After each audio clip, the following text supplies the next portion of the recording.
passiert, wenn du 100 Schwarze Eimschen und 100 rote Eimschen in ein Glas nimmst? Das ist ja 100 Schwarze dann und die 100 rote. Was passiert? Wurde sich halten, wurde sich bekämpfen, sich das merken, was wurde das? So er dann geprüft, aber in der Geschichte noch, solange als du das Glas stehen lässt, lässt er sich tag. Aber wenn du anfängst, das Glas zu ducken, dann wurde die Dall. Und dann hat die Schwarze ganz klar, dass das Problem sind die Röde. Und die Röde haben das ganz klar, das Problem sind die Schwarze. Und die fangen sich an, das zu merken, einer dem anderen zu bekämpfen, das zu merken. Wenn es das Ganze so duckert, dann sind die anderen das Problem. Die Schwarze, die macht wie weich, wenn es das duckert zu sein. Die Röde macht wie weich, das duckert zu sein. Die sind schuld daran. Hier sieht ein recht Ehestreit, ne? So der Mann, das jaft Mann, sie verläuft, sie scheint früh, sie scheint das früh ist jaft. Aber ich sage, du bist schuld, die früh ist. Wenn er nicht die früh ist, das ist Adam. Ich kann alles okay nachher, die früh, dass du mich jaft hast. In der früh ist dort, sie scheint das Mann jaft, aber dann eins, wenn der Mann hat, also niemals zu verstehen, das geht alles halb nicht. Und so fängt man einen Kampf an und eine, wenn es die früh ist nicht gab, wenn es der Mann nicht gab, wenn die mal anders dachte. So, was so scheint erst die Verschiedenheit, das kann eins, wenn sie kompliziert wurde. Aber warum? Wenn es wie eins, wo die Bibel aus einer Lehnisse hat. Warum?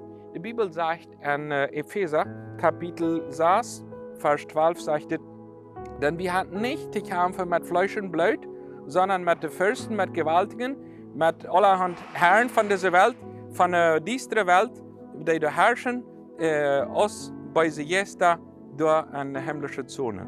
Also es sind Feiergruppen, die durch Kämpfe dienen, aus bei sie jetzt da, dass die Ehe nicht funktioniert, dass wir nicht funktionieren. Wenn du bloß den Menschen kämpfst, die Eva ist schuldig, die Prediger ist schuldig, meine Frau ist schuldig, mein Mann ist schuldig, meine Kinder sind schuldig, meine Eltern sind schuldig, dann hast du diesen Teil von der Bibel wahrgemerkt und glaubst du nicht, dass die jene Dämonen kämpfen, du glaubst, dass die jenen Menschen kämpfen, und das ist falsch. Die Bibel sagt, wir haben nicht jenen Menschen zu kämpfen. Wenn jemand Blut hat, wenn jemand Fleisch hat, gegen dem hast du nicht zu kämpfen, du hast gegen dämonische Mächte zu kämpfen.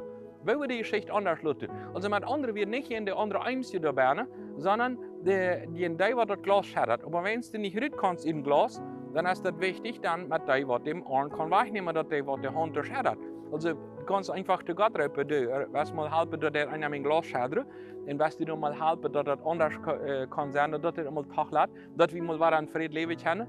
So dann versiegt, dass immer so zu führen, dass er nicht die Schuld bleibt, sondern dass die anderen sind die Schuld. Einmal sind die Schwarze einzig schuld, einmal sind die Röde einzig schuld, einmal sind die anderen Schuld, und ich sehe so extra vom Himmel gefallen.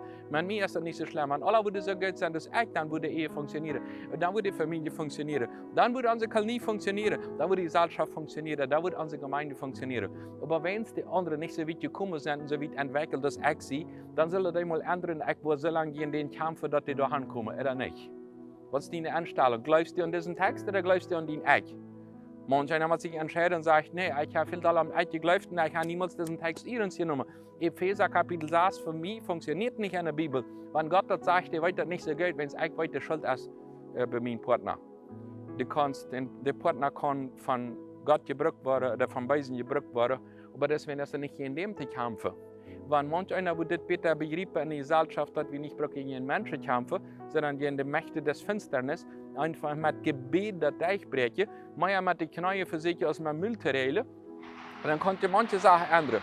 Mag Gott die wieder daran sehen, dass den Kampf nicht erst gegen die andere Eins, nicht gegen den Partner, sondern gegen dort, wo es so tun will, und lässt Gott die Hilfe daran in diesem Kampf.